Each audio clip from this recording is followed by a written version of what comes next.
بسم اللہ الرحمن الرحیم۔ السلام علیکم۔ آپ لوگ کیسے ہیں؟ اللہ تعالیٰ سے دعا ہے کہ آپ سب لوگ خیریت سے ہوں گے۔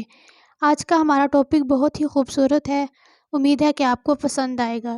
آج میں آپ کے سامنے حضرت ادریس علیہ السلام کا واقعہ بیان کروں گی، جو پیغمبروں میں سے تھے اور اللہ کے نبی تھے۔ آئیے شروع کرتے ہیں۔ حضرت ادریس کا واقعہ اللہ تعالیٰ نے سورۃ انبیاء اور سورۃ مریم میں کیا ہے۔ اللہ تعالیٰ نے ارشاد فرمایا، اور یاد کر کتاب میں ادریس کا ذکر، بے شک وہ سچے نبی تھے اور ہم نے ان کو بلند رتبہ تک پہنچایا، یعنی کمالات ظاہری و باطنی سے سرفراز کیا۔ جب حضرت ادریس علیہ السلام سن شعور کو پہنچے تو اللہ تعالیٰ نے ان کو نبوت سے سرفرازا۔ تب انہوں نے شریر اور مفسدوں کو راہ ہدایت کی تبلیغ شروع کی، مگر مفسدوں نے ان کی کوئی بات نہ سنی اور حضرت آدم علیہ السلام اور شعیب علیہ السلام کی شریعت کے مخالف رہے، مگر ایک چھوٹی سی جماعت مشرف با اسلام ہو گئی۔ پھر حضرت ادریس علیہ السلام نے وہاں سے ہجرت کا ارادہ کیا اور اپنے تابع داروں کو بھی ہجرت کی تلقین کی۔ یہ بابل میں رہتے تھے۔ بابل دجلہ اور فرات کی نہروں سے سرفراز اور شاداب تھا۔ بابل عراق کا مشہور شہر تھا جو فنا ہو گیا ہے۔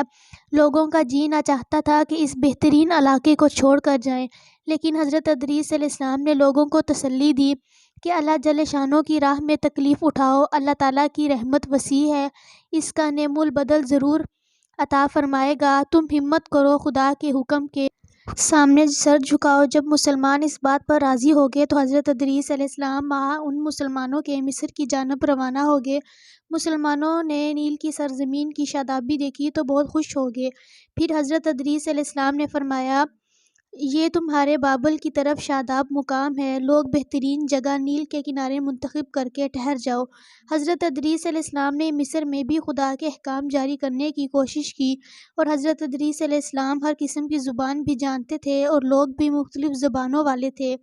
حضرت ادریس علیہ السلام نے دین الہی کے علاوہ سیاست اور شہری زندگی کے طریقے تعلیم فرمائے اور ہر فرقے سے طلباء جمع کیے اور ان کو سیاست اور ان کے قواعد و اصول بھی بتائے۔ جب یہ طلباء کامل ماہر بن کر اپنے اپنے قبائل کی طرف لوٹے تو انہوں نے شہر اور بستیاں آباد کی، مدنی اصولوں پر بسایا، اور ان شہروں کی تعداد کم و بیش 200 کے قریب تھی، اور ان طلباء کو دوسرے علوم کی بھی تعلیم دی جاتی، جس سے علم حکمت جیسے علوم بھی شامل ہے، اور مختلف گروہوں اور امتوں کے لیے ان کے مناسب حال قوانین و قواعد مقرر فرمائے۔ تمام ملک کو 4 حصوں میں تقسیم کر کے ہر حصے میں ایک حاکم مقرر کیا جو اسی حصے کی سیاست کا ذمہ دار قرار پایا۔ تمام قوانین سے مقدم شریعت کا وہ قانون رہے گا جس کی تعلیم وحی الہی کے ذریعے سے ہم نے تم کو دی ہے۔ حضرت ادریس علیہ السلام نے ان کو ایک خاص تعلیم بھی دی تھی، خدا کی ہستی اور اس کی توحید پر ایمان لانا، صرف خالق کائنات کی پرستش کرنا، آخرت کے عذاب سے خلاصی کے لیے اعمال صالحہ کو ڈھال بنانا، دنیا سے بے التفاتی اور تمام امور میں عدل و انصاف کو پیش نظر رکھنا، مقررہ طریقے پر عبادت الہی کرنا، ایام بیس کے روزے رکھنا، دشمنان اسلام سے جہاد کرنا، زکوٰۃ ادا کرنا، طہارت سے رہنا، کتے اور سور سے اجتناب کرنا، ہر نشے آور چیز سے پرہیز کرنا۔ حضرت ادریس علیہ السلام کی تعلیم کا یہ لب لباب تھا۔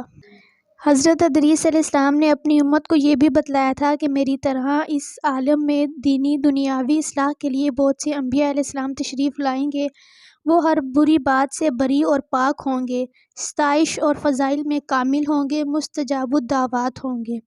حضرت ادریس علیہ السلام کا حلیہ یہ تھا، رنگ مبارک گندم رنگ، قد و قامت پورا اور سر پر بال کم تھے، خوبصورت، لمبے موٹے اور مضبوط ہڈی، دبلی پتلی سرمگی، چمکدار آنکھیں، گفتگو باوقار، خاموشی پسندی، سنجیدگی خوص کے عادی، غصے کے وقت سخت، غضبناک بات کرتے وقت شہادت کی انگلی سے بار بار اشارہ کرنے کے عادی تھے۔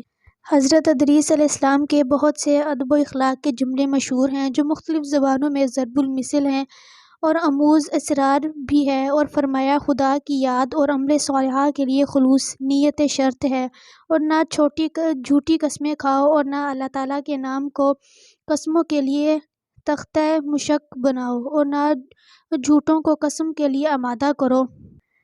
کیونکہ پھر تم بھی شریک گناہ ہو جاؤ گے اور ذلیل پیشوں کو نہ اختیار کرو۔ شریعت کے پابند بادشاہوں کی اطاعت کرو اور اپنے بڑوں کے سامنے پست رہو اور ہر وقت حمد الہی میں زبان کو تر رکھو اور دوسروں کی عیش و خوشی پر حسد نہ کرو۔ اور حضرت ادریس علیہ السلام نے بندگان خدا کو پہلے سے طوفان نوح کی اطلاع دے کر ڈرایا اور فرمایا ایک آسمانی آفت آنے والی ہے جو زمین کی آگ اور پانی میں لپٹ رہی ہے۔